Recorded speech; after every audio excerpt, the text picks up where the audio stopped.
মানুষ আফসোসে আফসোসে হায় রে দুনিয়ার জীবনে কেন আমি আল্লাহর জিকির ব্যতীত সময়টা পার করলাম, কেন নামাজ পড়লাম না, কেন রোজা রাখলাম না, আল্লাহর হুকুম অনুযায়ী কেন চললাম না। যখন জান্নাতের নাজ নিয়ামত দেখতে পাবে, কত মানুষ জান্নাতের মধ্যে চলে গেছে, তারা আল্লাহর ইবাদত বন্দেগী করার কারণে জান্নাতে চলে গেছে, আমি নাফরমানি করার কারণে আমার জাহান্নাম হয়ে গেছে।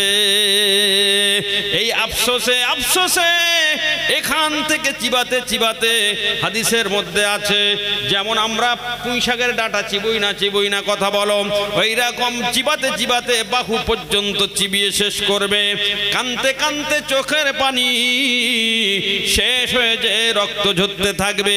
হায় রে জীবনে কি করলাম কি করলাম কি করলাম। যদি আলেম ওলামাদের কথা শুনতাম, যদি নবীদের কথা শুনতাম, যদি বড়দের কথা শুনতাম, আলেম ওলামারা হাতে পায়ে ধরে ধরে বললে তুমি নামাজ পড়ো, তুমি হারাম খেও না, তুমি রোজা রাখো, তুমি সৎ পথে চলো, আল্লাহ নাফরমানি করো না, আমাদেরকে বলেছে না বলিনি? তাড়াতাড়ি কথা বলুন। রাতকে রাত গলা ফাটিয়ে ফাটিয়ে এই কথাই বলতে চেয়েছে তোমরা আল্লাহওয়ালা হয়ে যাও, নবীর তরিকা অনুযায়ী জীবন যাপন করনে বলা হয়ে যাও, তোমরা আল্লাহর হুকুম যখন আসছে 5 ওয়াক্ত নামাজ আদায় করো। যখন এই কথা আমরা শুনি না, এর জন্য যখন নামাজ কাজা করার দরুন, 1 ওয়াক্ত নামাজ কাজা করার দরুন 2,88,00,000 বছর জাহান্নাম যখন হবে, তখন মানুষগুলো আফসোসে আফসোসে বুক ফেটে যাবে। হায় রে দুনিয়ার জীবনে কি মূল্যবান ছিল, কি করলাম কি করলাম কি করলাম। যেমন ওই পাখি মারনেওয়ালা এখন বুঝতে পারলে তার যেমন আফসোস, আমরা তখন এই হায়াত একটা গুলি, নিঃশ্বাস প্রশ্বাস এটা একটা গুলির সমান, এত দামি, এইটাকে আমরা বুঝতে পারলাম না। যেদিন মারা যাব সেই দিন সবকিছু আমাদের চোখের সামনে ভেসে উঠবে না উঠবে না কথা বলুন? সবকিছু চোখের সামনে সেদিন ভেসে উঠবে। সেই জন্য হায়াত থাকতে থাকতে আমরা আখিরাতকে তৈরি করব ইনশাআল্লাহ। হায়াত থাকতে থাকতে আখিরাতকে তৈরি করতে হবে। হায়াত ফুরিয়ে গেলে আর হবে না, হায়াত ফুরিয়ে গেলে আর হবে না, হায়াতের মাঝখানে করতে হবে।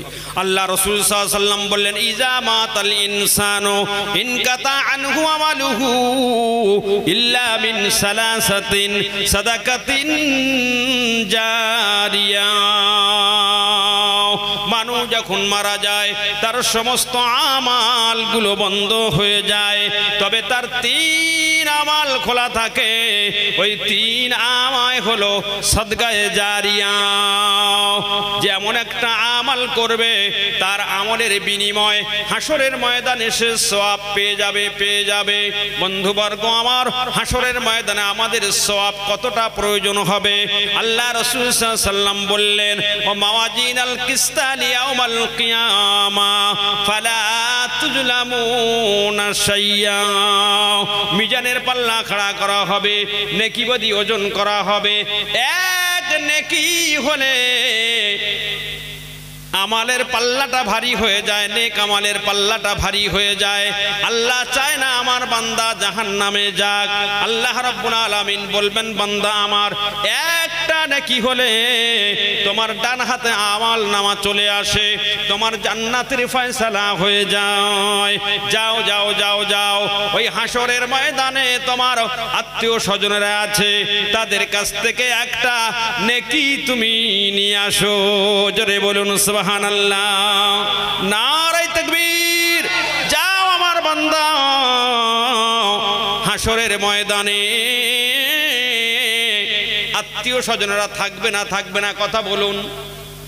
বাপ থাকবে তো, মা, স্ত্রী, বন্ধু বান্ধব, ভাই থাকবে না থাকবে না? কি বলেন, থাকবে না? যাবে না? কি বলছেন? এতগুলো লোক বলছে হ্যাঁ, আপনি বলছেন না? হ্যাঁ, সবাই থাকবো আমরা, থাকবো না থাকবো না? সবাই থাকবে। আল্লাহ রাব্বুল আলামিন ওই বান্দাকে ডেকে বললেন, চলে যাও। কোরআন বলছে, ইয়াউমা ইয়াফিরুল মারউ মিন আখিহি ওয়া উম্মিহি ওয়া আবিহি ওয়া সাহিবাতিহি ওয়া বানি লিকুল্লি মিরইম মিনহুম ইয়াউমা ইযিন শাআনুন ইউগনি। এ বান্দা চলে যাও, এই হাসরের ময়দানে তোমার মা আছে। ইয়াউমা ইয়াফিরুল মারউ মিন আখিহি, ভাই আছে। ওয়া উম্মিহি, তোমার মা ওখানে আছে। ওয়া আবিহি, তোমার বাপ সেখানে আছে। তাড়াতাড়ি সেখানে চলে যাও, একটা নেকি নিয়ে আসো। ওই বান্দা বড় আশা নিয়ে ছুটবে মায়ের কাছে, চেয়ে সন্তান পায় না এমন হয় না, কোথার থেকে ধার করে এনে হলে দেয় না কথা বলুন।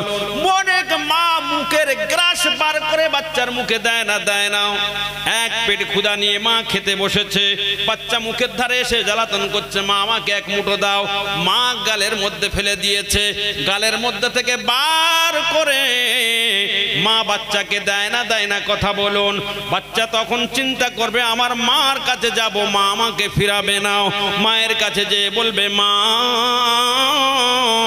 একটা নেকি হলে আমি জান্নাত চলে যেতে পারি, একটা নেকি আমাকে দেন। মা বলবে কে তুমি আমার কাছে নেকির দাবি করছো? আমার পৃথিবীতে কোনো সন্তান ছিল না, হাহা লা আদরি, আমার উপায় কি হবে? হাসরে প্রত্যেকটা মানুষ শুধু এই বলবে হাহা লা আদরি, আমার উপায় কি হবে? ঈসা নবী বলবে হাহা লা আদরি, মুসা নবী বলবে হাহা লা আদরি, ইব্রাহিম নবী বলবে হাহা লা আদরি। এমনি করে যত নবী আছে সমস্ত নবীরাও বলবে হাহা লা আদরি। হাসরের ময়দানে সবারই এক কথা, আমার উপায় কি হবে কি হবে? একজন, তিনি হলেন আমার আপনার নবী, বিশ্ব নবী জনাবে মুহাম্মাদুর রাসূলুল্লাহ, জোরে বলুন সাল্লাল্লাহু আলাইহি ওয়াসাল্লাম। একজন তিনি শুধু বলবেন ইয়া হাবলি উম্মতি, আমার উম্মতের উপায় কি হবে, আমার উম্মতের উপায় কি হবে? আর সমস্ত মানুষ শুধু বলবে আমার উপায় কি হবে কি হবে? মা বলবে আমার উপায় কি হবে? বাপের কাছে যাবে, বাপ বলবে আমার উপায় কি হবে? ভাইয়ের কাছে যাবে, ভাই বলবে আমার উপায় কি হবে? স্ত্রীকে বলবে স্ত্রী রে, তোকে আমি এত ভালোবাসতাম, আমি যখন কালিকাতলার বাজার থেকে ফিরে আসি ওই সময় দেখি পকেটে একটা টাকা আছে, চলে গেছি দোকানে যে একটা লজেস কিনেছি, ওই একটা লজেস কিনে যখন শেফালি লজেস আগে খাওয়া হতো না কথা বলুন, পেপারটা খুলে নিলাম, একটা কামড় দিয়েছি, কামড় দেওয়ার পর তোর কথাটা মনে উঠেছিল, আমার বাড়িতে জীবন সঙ্গিনী রয়েছে, আমি পুরো লজেসটা কি করে খাই, এক কামড় খেয়েছিলাম আর এক কামড় জড়িয়ে রেখেছিলাম, ওই পেপারে জড়িয়ে এনে বাড়িতে সবার সময় তোর গালেতে নিজে হাতে করে তুলে দিয়েছিলাম। এই আমার স্ত্রী, তোকে আমি এত ভালোবাসি, এত মহব্বত করেছিলাম, একটা নেকি আমাকে দাও, নেকি আমাকে দাও। তখনও বলবে হাহা লা আদরি, হাহা লা আদরি, আমার উপায় কি হবে? হাসর ভরা মানুষেরা কেউ একটা নেকি আপনাকে দেবে না। সেজন্য বন্ধু আমার, পৃথিবীর বুকে কোনো ছোট্ট থেকে ছোট্ট আমল, এটাকে ছোট মনে করা চলবে না। প্রত্যেকটা আমলের বিনিময়ে আল্লাহ রাব্বুল আলামিন নেকি দান করেন, জোরে বলুন সুবহানাল্লাহ। বন্ধুবর্গ আমার, মসজিদে কোন পা দিয়ে উঠতে হয় তাড়াতাড়ি বলুন? মসজিদে কোন পা দিয়ে উঠতে হয়? ডান পা দিয়ে উঠতে হয়। পার হতে হয় কোন পা দিয়ে? বাঁ পা দিয়ে। এটা কোন তরিকা, কোন নিয়ম? রসুলের তরিকা। কার তরিকা কথা বলুন? নবীর তরিকা। তরিকা মানে নিয়ম। আমার রসুল সাল্লাল্লাহু আলাইহি ওয়াসাল্লাম তিনি যখন মসজিদে উঠতেন তখন ডান পাও দিয়ে উঠতেন, যখন বাহির হতেন কোন পা দিয়ে? কোন পা দিয়ে? বাম পা দিয়ে। আমাদের ইস্তেঞ্জার প্রয়োজন আছে না নাই? পায়খানা পেশাবের প্রয়োজন আছে না নাই? ওই পায়খানা পেশাবে যখন আমরা যাব তখন কোন পা? বার হব কোন পা? ডান পা। এইরকম ছোট্ট ছোট্ট নেক আমাল ঢুকতে হবে মসজিদে, হয় ডান পা না হয় বাঁ পা, যেটা হোক একটা দিলে ওটা হবে না, হবে না কথা বলুন? যেটা হোক একটা দিলে ওটা হবে, কিন্তু বাম পা দিয়ে ঢুকে পড়লে কোনো নেকি নাই।